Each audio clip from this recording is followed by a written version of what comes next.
Why, hello there. Welcome to the show. Today I've got a good one lined up for you. Probably the most famous person that no one has ever heard about. And full disclosure, I am not related to him. Not I don't think that I am, okay? But let me tell you a little bit about him today, okay? Let me read a couple of his more famous quotes. I think this deal with this LeMay guy is likely true, and these are either his direct quotes or the image or the words from the military, which he was heavily involved in. First quote: every soldier thinks something of the moral aspects of what he is doing, but all war is immoral. And if you let that bother you, you're not a good soldier. Curtis LeMay. Another interesting quote: we should bomb Vietnam back into the Stone Age. Quite a guy, huh? General Curtis Emerson LeMay was a belligerent cold warrior who was portrayed in the satirical film Dr. Strangelove as a trigger-happy General Jack D. Ripper. So I'll be watching that this afternoon. It's available here on YouTube for the price of $3.99. Okay, Dr. Strangelove. And also, in a few days, I'll be talking about the base that he commanded, which is the Strategic Air Command, also called SAC, S-A-C. I grew up on SAC bases, never heard anybody call it anything but SAC, which makes me think that probably means sacrifice. But anyway, so yeah, I want to explain first who this guy was and then explain what the SAC does, okay? Because SAC has a lot of interesting job descriptions, huge amounts of money involved. But what seems kind of odd is that of the things that they list as duties, a lot of them aren't really real. Space isn't real. So what are they up to over there in SAC? We'll find out.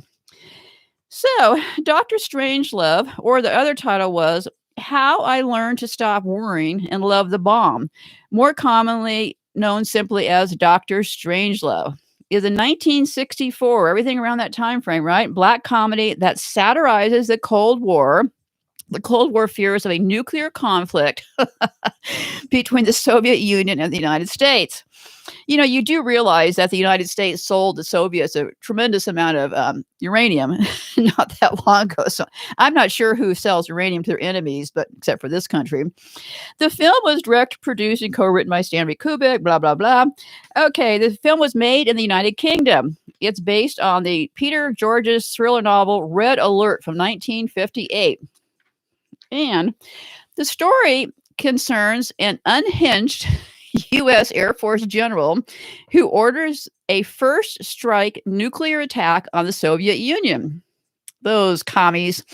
It separately follows the President of the United States, his advisors, the Joint Chiefs of Staffs, and a Royal Air Force, that's called RAF over in the UK, exchange officer as they attempt to prevent the crew of a B-52 plane who were following orders from the general from bombing the Soviets and starting a nuclear war. My father flew B-52s. That was the big deal back then. The film is also considered one of the best comedies ever made, as well as one of the greatest films of all time. They also made a film about SAC too. Funny how this works. Just because the military runs the movie industry, don't let that concern you, okay? In 1998, the American Film Institute ranked it 26 as the most best American films. What is interesting, in 1989, the United States Library of Congress included Dr. Strangelove as one of the first 25 films selected for historically or aesthetically significant. Sounds kind of interesting, huh? This is another quote I found kind of interesting. This is from that maniac General Wesley Clark. He said, "Nothing could be a more serious violation of public trust than to consciously make a war based on false claims." Another interesting thing about Curtis LeMay, I should call him General Kathy or something. Guy's a full-on tranny. Anyway, so there was some speculation back in the 60s. People thought that he was accused of being on the scene in Dallas and possibly part of the fake JFK death.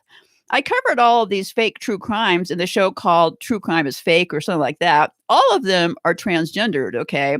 Walter Cronkite is a tranny. He had a couple of daughters who have seriously looking Adam's apple. Amber Alerts, that was a fake little boy, not a girl. The mom is a man in a wig. So yeah, this has been going, even the ones that we think we trusted, good old Walter Cronkite. Interesting enough, he dated after his wife supposedly died, he dated Carly Simon's sister. Talk about a jawline. Anyway, the sister doesn't have the jaw like he does, but the Simons are pretty influential in the publishing company and all that. So yeah, good old Walter Cronkite was the biggest liar of all. But I got to give Walter credit. He lied much better than the crowd now. Okay, so what somebody said is the reality is that we are a country like any other with good and evil people. Well, I think the balance is a little bit off kilter here. The strong and weak, noble and criminal acts, with truth often hidden under deception and propaganda. I think they just summed up this place. So, yeah, so it's funny that what they did after Pearl Harbor, they said this country asked its military leaders to commit acts that, when taken out of context, can be viewed as war crimes today. Okay. Between March and August of 1945, 38-year-old General Curtis Emerson LeMay ordered the death of more civilians than any other man or woman in U.S. history. No one else comes close. Not William Sherman, not George S. Patton, no one, okay? So, in the air campaigns against Japan, now these are all fake, right? But they were over there, people were over there fighting, okay? But I'm not going to just tell you this is all true. I'm just going to read what they're saying here. LeMay abandoned the established policy of daylight precision bombing. Instead, he loaded his B-29s with firebombs and sent them out over Japanese cities during the night. As LeMay described it, the B-29s scorched, boiled, and baked to death some 300,000 people. After World War II, LeMay served in the Pentagon. I guess he probably should have been in prison, right? In 1947, LeMay transferred to Wiesbaden, Germany, to command U.S. forces in Europe. Got him back in Germany. LeMay returned to the U.S. in October 1948 to take charge of SAC, S-A-C, Strategic Air Command. They're going to be they're going to enter this picture in a huge way very soon, these little SAC people. So, LeMay's first war plan, drawn up in 1949, proposed delivering the entire stockpile of atomic bombs in a single massive attack, dropping 133 atomic bombs on 70 cities within 30 days.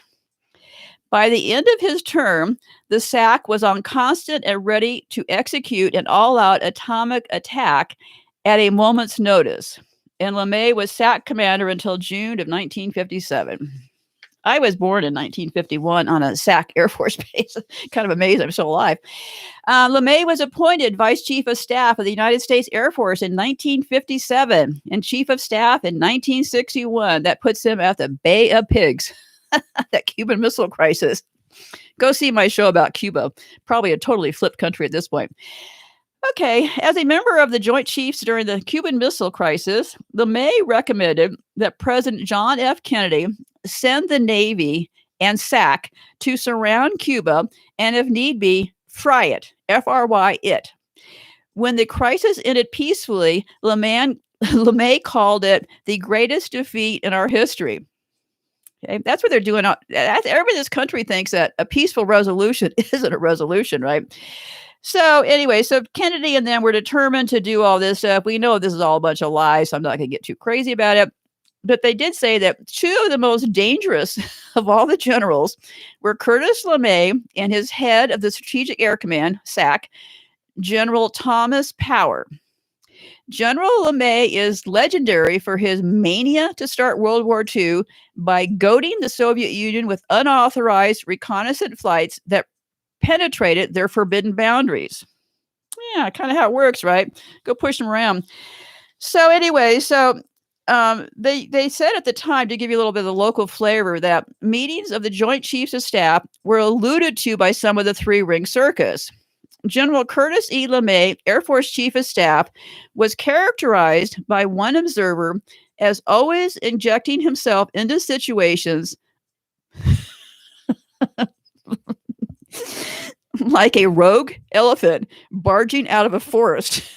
There are many stories of LeMay's crudeness in dealing with his colleagues on the Joint, I swear I was going to laugh, Joint Chiefs of Staff. He found the meetings dull, tiring, and unproductive.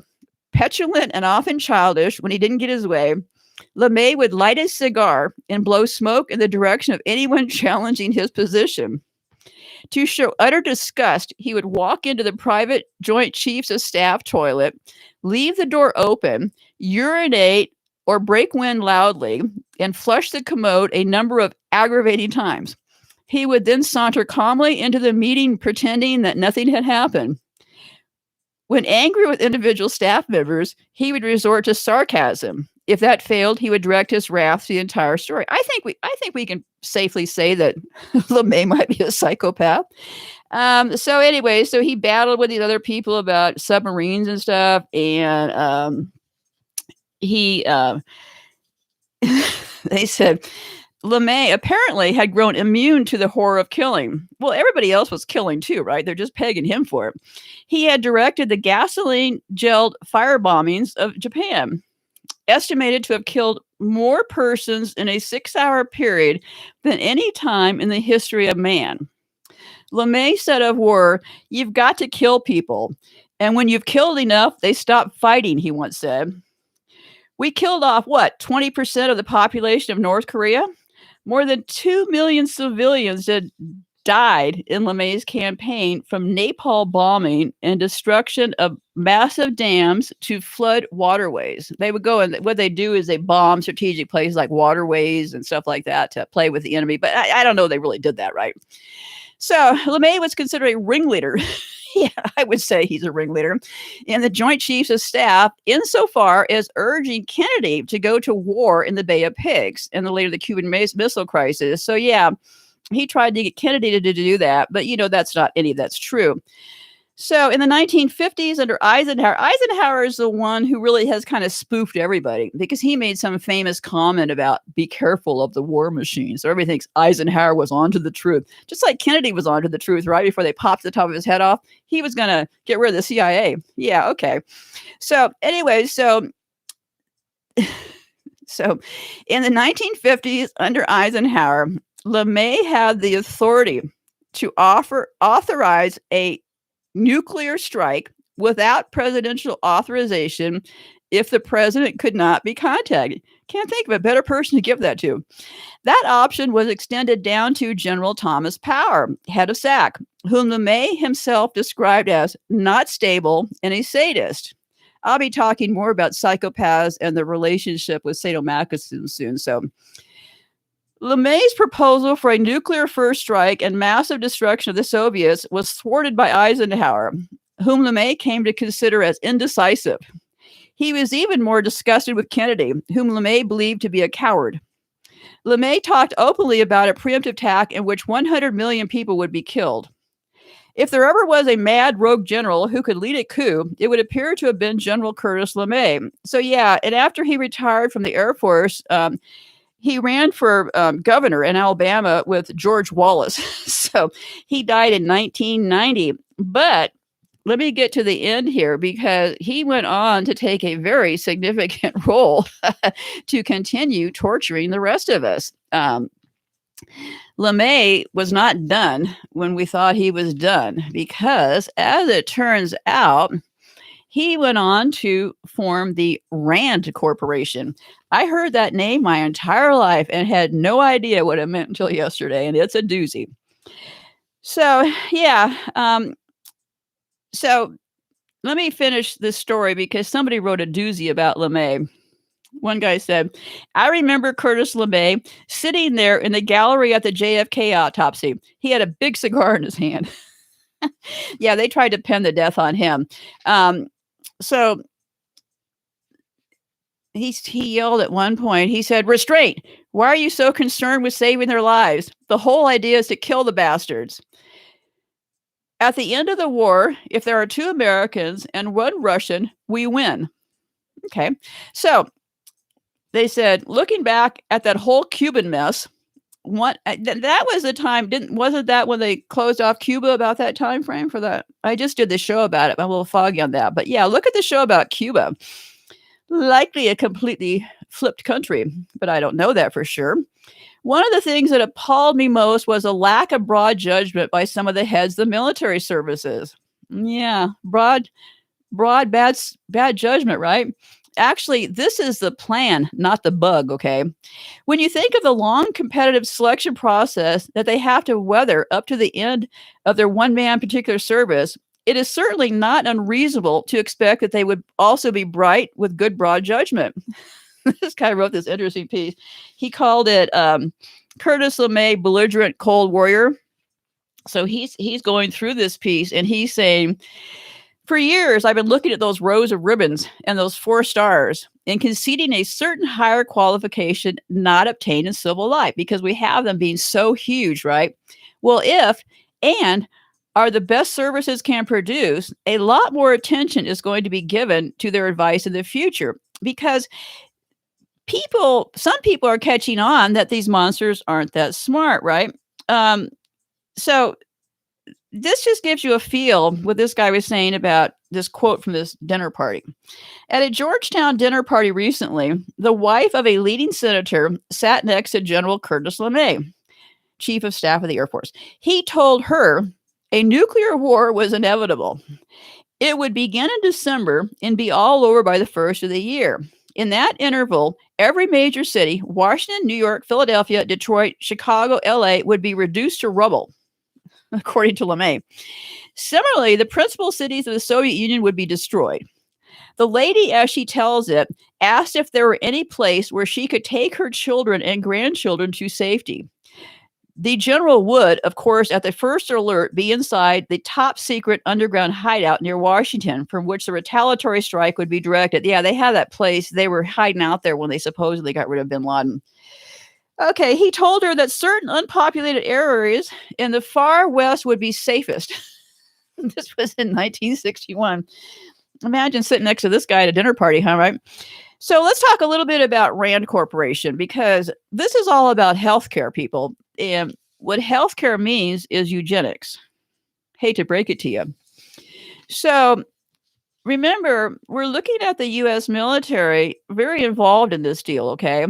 So now we got Curtis, or General LeMay, going over to and founding RAND Corporation, okay? He was one of the original 3 founders, okay? So it kind of starts to give you some clues about what Curtis might have been doing when he was back at SAC, okay? The achievements of RAND stem from its development of systems analysis. Important contributors are claimed in space systems and the United States space program. Funny how the space isn't really true, right? In computing and in artificial intelligence. People don't understand that we have as much AI here as China does. I mean, facial recognition. They even admitted after that latest thing at the Capitol that they caught all those people with facial recognition on Facebook. But yeah, they probably didn't catch them that way, but they admitted that that's how they did it. So they're trolling your social media accounts, people. So anyway, RAND designed, and this is the absolutely key point here, okay? And conducted one of the largest and most important studies of health insurance between 1974 and 1982. The RAND Health and Education and Welfare established an insurance corporation to compare. Yeah, we get robbed on healthcare. By the late 1940s, RAND was started by Douglas, the aircraft people, okay? But by the late 1947s, Douglas had expressed their concerns that their close relationship with RAND might create conflict of interest problems on future hardware contracts. Yeah, a little conflict of interest here. this whole thing is, somebody said the other day, and I thought it was just kind of so out there. One of these progressive people, they said, if people, what is wrong with people? They were going on and on. They said, what do people really think, that every doctor in the whole world has colluded on this vaccine? I thought, yeah, that's exactly what happened, right?